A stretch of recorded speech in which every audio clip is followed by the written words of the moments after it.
And when you go on Google and type in perfect information based on the key request you have made, by so doing, they have just given you data in order for you to take actions in line with.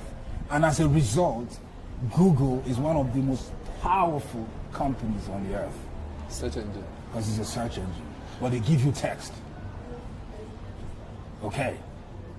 Okay, so then if Google, let's say if searching for power or searching for information is power, then if we're on search engine, you only use the word text then. Yes. There's no sound. Yes. You don't need sound for text. You don't need sound for search to do a search. I know there's a transcript for people who can speak, people who have a problem listening or hearing and all that, or people who are impaired or who are disabled. But text is text. Now, the other group of people in text is the newspaper publications. They give you information, but that information is text. And it might be right or wrong then. Yes. Remember, we're not talking about the left or the right. We're not talking about the right or the wrong. We're just saying the layers. We're talking about information. We're talking about information, and I've just layered it. The first layer of information is text. The second layer of information is sound. Sound. How so? And one of the primary institutions that are regulating sound today are the social media. Because in word of mouth, communication, saying something, you hear this one, producing videos, listening to what is being told you, what that person is saying down the street, is transmitting information to you.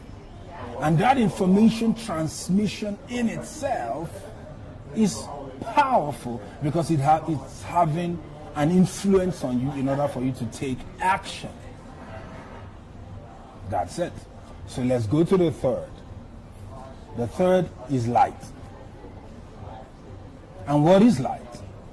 Light in this context is you being able to receive information in the mind by the reason of the visual representation. Images.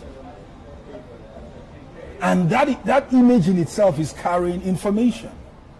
Okay. And that information will cause you to take an action. Okay, let me give you a simple, let me round it off with this analogy. Think about it. There was a time we used to watch television, and when you watch television or you watch the movie, you didn't need the subtext. You didn't require it. You didn't desire it. It was not a problem. Why was that the case? Simply because we just depended on sound and the visuals. But over time, some of us became so good at it that now when we watch movies, we want the subtext. Why? Because when the text is printed under, even though it's closed captioning for those who are impaired, but now fully functional humans like us would like to have those things running through. As it's running through, do you know that our inner being is reading that data? Simultaneously, our body is receiving the sound. So the vibration of the words that are coming out of the television is hitting our body.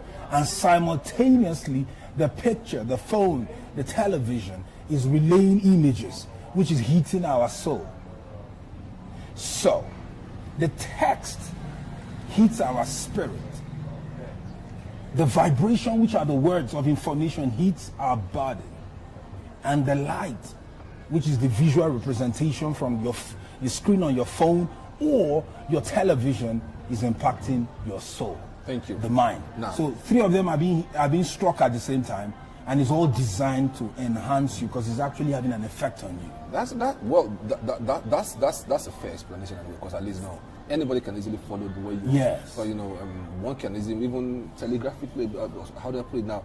I can even picture it in my head. Okay, fine. Well, I think it makes a lot of sense. Yes, it does. So now the thing is now we're going to the 7 types of people now in a society. Okay.